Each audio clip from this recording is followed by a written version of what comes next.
ఓం శ్రీ గురుభ్యో నమః. చాలామంది ఈ ఎండల యొక్క తీవ్రతకి వేడికి చాలా డీహైడ్రేట్ అవుతూ ఉంటారు. విపరీతంగా చెమటలు ఎక్కేసి బాగా దాహార్తిగా అనిపిస్తూ ఉండడం, నోరు ఆరిపోతూ ఉండడం, కొంతమంది డీహైడ్రేషన్ చెంది కళ్ళు తిరిగి కూడా పడిపోతూ ఉంటారు. అంటే శరీరంలో సరిపడ్డ వాటర్ అనేది బ్యాలెన్స్డ్గా ఉండాలి. అది బ్యాలెన్స్డ్గా లేనప్పుడు చాలా రకాలైనటువంటి సమస్యలు మనం ఎదుర్కోవాల్సిన పరిస్థితి వస్తుంది. కాబట్టి మానవ శరీరంలో నీటి సమతుల్యతని కాపాడేటువంటి ఒక చక్కని ముద్ర జలముద్ర. ఆ జలముద్ర ఎలా వేయాలో ఒక్కసారి నేర్చుకుందామా? సో మన శరీరంలో ఈ చేతిలో చూస్తే మీకు బొటన వేలిని చిటికిన వేలి యొక్క చివరి భాగానికి తాకిస్తే ఈ ముద్ర పేరు జలముద్ర.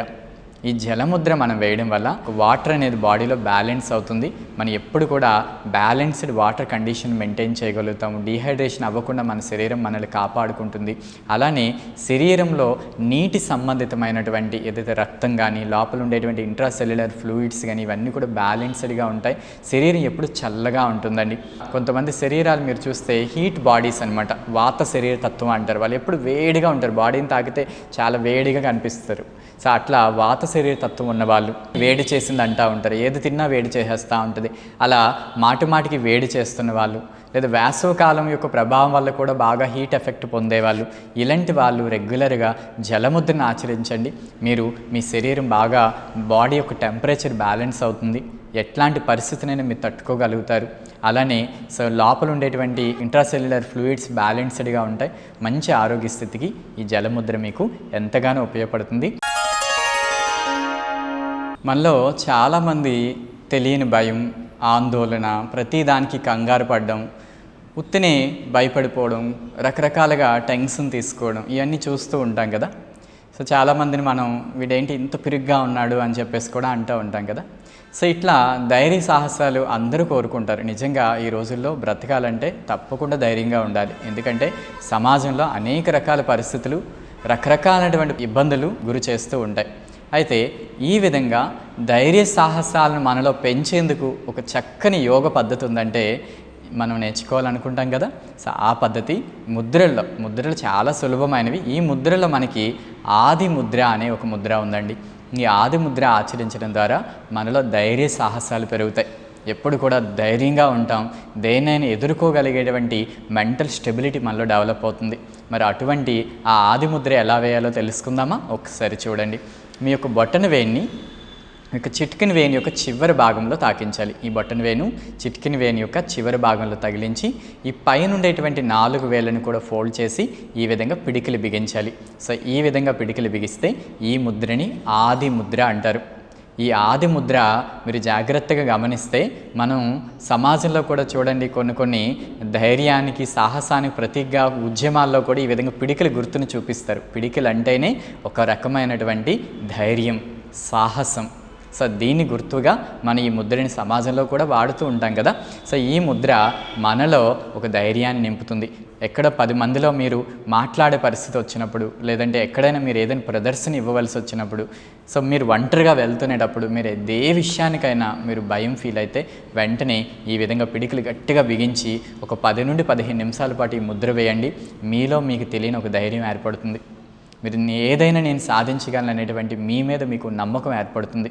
సో ఈ విధంగా మనకు ఉపయోగపడేటువంటి ముద్ర ఈ ఆది ముద్ర. దీన్ని ఆది అంటే తొలి లేదా మొదటి అని అర్థం. దీనికి ఆది ముద్ర అని ఎందుకు పేరు పెట్టారో తెలుసా? మనందరం కూడా మొట్టమొదట ఆచరించిన ముద్ర అంట ఇది. ఎక్కడ ఆచరించామో తెలుసా? మనందరం తల్లి గర్భంలో ఉన్నప్పుడు ఈ ముద్ర ఆచరించాం. తల్లి గర్భంలో 2 చేతులు కూడా ఇలా పిడికిలు బిగించి ఇలా దగ్గరగా కూర్చున్నాం అనమాట. అట్లా తల్లి గర్భంలో మనం మొట్టమొదట ఆచరించాం కాబట్టి ఈ ముద్రని ఆది ముద్ర అంటారు. సో అక్కడి నుండే మనం ఈ ముద్ర వేయడం ప్రాక్టీస్ చేస్తాం. కాబట్టి ఇప్పుడు కూడా మీరు దీన్ని రెగ్యులర్గా ప్రాక్టీస్ చేయండి. మీరు చాలా ధైర్యంగా ఉంటారు, మంచి సాహసోపేతమైన నిర్ణయాలు తీసుకుంటారు. మీరు జీవితంలో ముందుకు ఎదిగేందుకు, మీ మెంటల్ స్ట్రెంగ్త్ని పెంచుకునేందుకు బాగా ఉపయోగపడే ముద్ర ఈ ఆది ముద్ర. మన యోగ శాస్త్రంలో కుండలిని అనేది చాలా అద్భుతమైనటువంటి ప్రక్రియ. నిజానికి ప్రతి యోగ సాధకుడు కూడా తనలో ఉండేటువంటి కుండలిని శక్తిని ఎన్లైట్ చేసుకోవాలనే ప్రయత్నిస్తారు. మనం వేసే ఆసనాలైనా, ప్రాణాయామ, మెడిటేషను, బంధ, క్రియ ఇవన్నీ కూడా అంతిమంగా మనలో ఉండేటువంటి ఆ ఒక ప్రాణశక్తి, ఆ కుండలిని శక్తిని ఎన్లైట్ చేయడానికి చెప్పబడ్డాయి. మరి అటువంటి కుండలిని శక్తిని ఎన్లైట్ చేయడంలో బాగా ఉపయోగపడేటువంటి అద్భుతమైన ముద్ర సాంభవి ముద్ర. ఈ పేరు మీరు వినే ఉంటారు. సాంభవి ముద్ర అనేది చాలా చాలా శక్తివంతమైన ముద్ర, ఎంతో ముఖ్యమైన ముద్ర. యోగాలో దీనికి చాలా ఇంపార్టెన్స్ కూడా ఉంది. మరి ఈ ముద్ర ఎలా వేయాలో ఒకసారి చూడండి. మీరు చక్కగా వెన్నెముకని స్ట్రైట్గా పెట్టి కూర్చొని మీ 2 కళ్ళ యొక్క దృష్టిని మీరు ఎక్కడైతే బొట్టు పెట్టుకుంటారో మీ ఆజ్ఞా చక్ర స్థానం 2 కనుబొమ్మల మధ్య ఆ ఒక్క పూర్తి దృష్టిని కూడా ఇక్కడ నిలపాలి. ఈ విధంగా మీ పూర్తి కను దృష్టిని మీ 2 కనుబొమ్మల మధ్య నిలపడానికి ప్రయత్నించండి. ఈ విధంగా మీరు ఎంతసేపు మీ 2 కనుబొమ్మల మధ్య ఫోకస్ చేయగలరో అంతసేపు దాన్ని అట్లానే ఫోకస్ చేయండి. అలా మీరు ఫోకస్ చేసేటప్పుడు మొదట్లో ఈ 2 కనుబొమ్మల మధ్య ఒక రకమైనటువంటి ఒత్తిడి మీకు ఏర్పడుతుంది. అది స్టార్టింగ్లో కొద్దిగా ఇబ్బందిగానే ఉంటుంది, బట్ మీరు రోజు సాధన చేయడం వల్ల అటువంటి ఆ పెయిన్ అనేది ఉండదు. సో అట్లా దాని మీద మీరు కొద్ది సమయం పాటు, సుమారు ఒక 10 నుండి 15 నిమిషాల పాటు 2 కళ్ళు తెరిచి ఇక్కడ ఫోకస్ చేయడానికి ప్రయత్నిస్తారు. అలా ఎప్పుడైతే మీకు అక్కడ పాయింట్ మీద ఆ ప్రెజర్ని మీరు గమనించగలిగారో తరువాత మీరు ఏం చేయాలంటే కళ్ళు మూసుకొని కూడా మీ అంతర్దృష్టిని ఇక్కడ నిలపడానికి ప్రయత్నించండి. మొదట బాహ్య దృష్టితో సాంభవి క్రియ చేయాలి. ఒక 10-15 నిమిషాల తర్వాత కళ్ళు మూసుకొని అంతర్దృష్టితో సాంభవి క్రియ చేయండి. ఈ విధంగా సాంభవి ముద్రని మీరు బాహ్యంగాను అంతరంగాను 2 విధాలా కూడా మీ యొక్క ఆజ్ఞాచక్ర స్థానం మీద దృష్టి పెట్టి మీరు సాధన చేయండి. తప్పకుండా మీ యొక్క ఆజ్ఞాచక్ర ఎన్లైట్ అవుతుంది. సో ఎప్పుడైతే ఆజ్ఞాచక్ర యాక్టివేట్ అయిందో మీకు ఆధ్యాత్మిక పరమైనటువంటి అనేక మంచి అనుభూతులు కలుగుతాయి. మీకు ధ్యాన సాధన చాలా బాగా కుదురుతుంది. సో నెగిటివ్ ఆలోచనలు తగ్గుతాయి. మీరు ఏ లక్ష్యంతో అయితే ముందుకు వెళ్ళాలనుకుంటున్నారో ఆ లక్ష్యానికి సంబంధించినటువంటి మంచి బుద్ధి కుశలత అనేది కూడా ఏర్పడుతుంది. ప్రతి లక్ష్యం వైపు మీరు మంచిగా అడుగులు వేయగలుగుతారు. నెగిటివ్ ఆలోచనల నుండి త్వరగా బయటపడగలుగుతారు. మంచి ప్రవర్తన ఏర్పడుతుంది. అలానే మీ యొక్క కాన్సంట్రేషన్ అండ్ మెమొరీ కూడా మీకు బాగా ఇంప్రూవ్ అవుతుంది. ఇది సాంభవి ముద్ర యొక్క అద్భుతమైనటువంటి ప్రయోజనాలు. సాంభవి ముద్ర చాలా సులభమైన ముద్ర, బట్ ఇది సాధన చేసేటప్పుడు మాత్రం తప్పకుండా మీరు దగ్గరలో ఉండేటువంటి యోగా గురువుల యొక్క సజెషన్ తీసుకొని సాధన చేయడం మంచిది. ఎవరైతే ఈ సాంభవి క్రియ ప్రాక్టీస్ చేస్తారో మీ కంటికి సంబంధించిన సమస్యలు కూడా తగ్గుతాయండి. ఎవరికైతే కంటికి సంబంధించినటువంటి సైట్ కానీ లేదా రేచీకటి ఇట్లాంటి కంటి సమస్యలు ఉన్న వాళ్ళకి కూడా ఇది బాగా ఉపయోగపడుతుంది అన్నమాట. నేటి సమాజంలో మనం చూస్తూ ఉన్నాము, ఇటు స్త్రీలలో కానీ అటు పురుషుల్లో కానీ ఇన్ఫెర్టిలిటీ అనేది చాలా ప్రధానమైనటువంటి సమస్యలా మారిపోయింది. అటు స్త్రీలలో చూస్తుంటే యాక్టివ్ ఎగ్ సెల్స్ కనిపిస్తలేదు. పీసీఓడి వల్ల కావచ్చు, పీసీఓఎస్ వల్ల కావచ్చు, ఫైబ్రాయిడ్స్ వల్ల, థైరాయిడ్ వల్ల అటువైపు చూస్తే ఆరోగ్య పరిస్థితిలో అనేక మార్పులు సంతరించుకున్నాయి.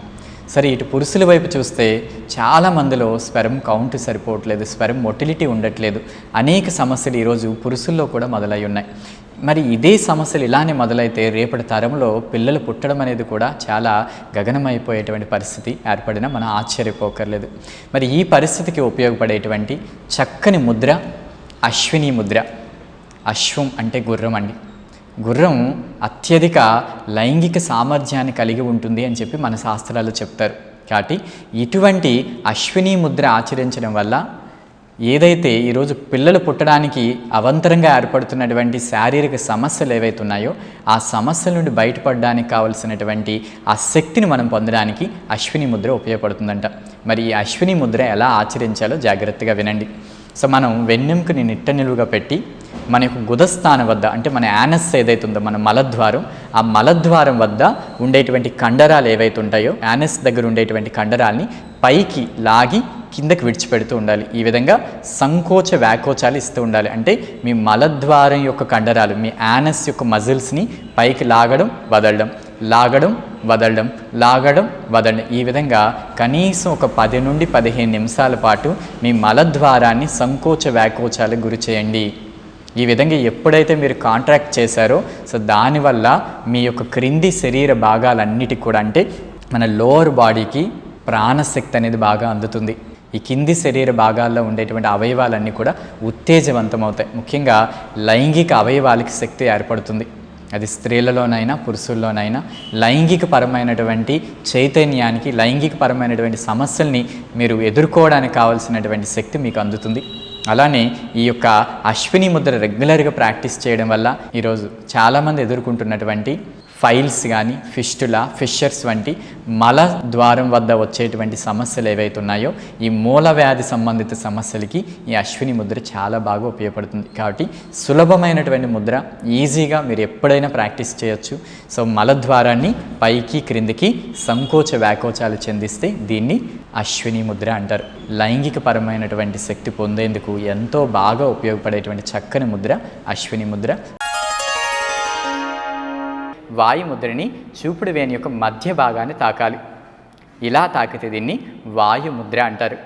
ఈ వాయుముద్ర మన శరీరంలోని చెడు వాయువును బయటికి తీసుకువెళ్ళి ప్రాణవాయువు యొక్క స్థితిని పెంచుతుంది. తద్వారా ప్రాణిక్ ఎనర్జీ అనేది మనలో డెవలప్ అవుతుంది.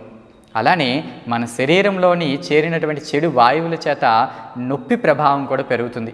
ఎవరైతే బాడీ పెయిన్స్తో కానీ నెక్ పెయిన్, నీ పెయిన్స్ ఇట్లాంటి పెయిన్ కండిషన్తో బాధపడుతున్నారో వాళ్ళు వాయుముద్ర ఆచరించడం ద్వారా ఆ నొప్పులు తగ్గుతాయి. అదేవిధంగా గ్యాస్ట్రిక్ లాంటి సమస్యలు ఉన్న వాళ్ళకి కూడా ఈ వాయుముద్ర ఉపయోగపడుతుంది. అండ్ లంగ్స్ రిలేటెడ్గా మనకి బ్రీత్ ఇష్యూస్ ఏవైతే ఉన్నాయో ఆ బ్రీత్ ప్రాబ్లమ్స్ కూడా క్యూర్ అవ్వడానికి, ఆస్తమా, బ్రాంకైటిస్, సైనస్ వంటి సమస్యలకు కూడా వాయుముద్ర ఉపయోగపడుతుంది.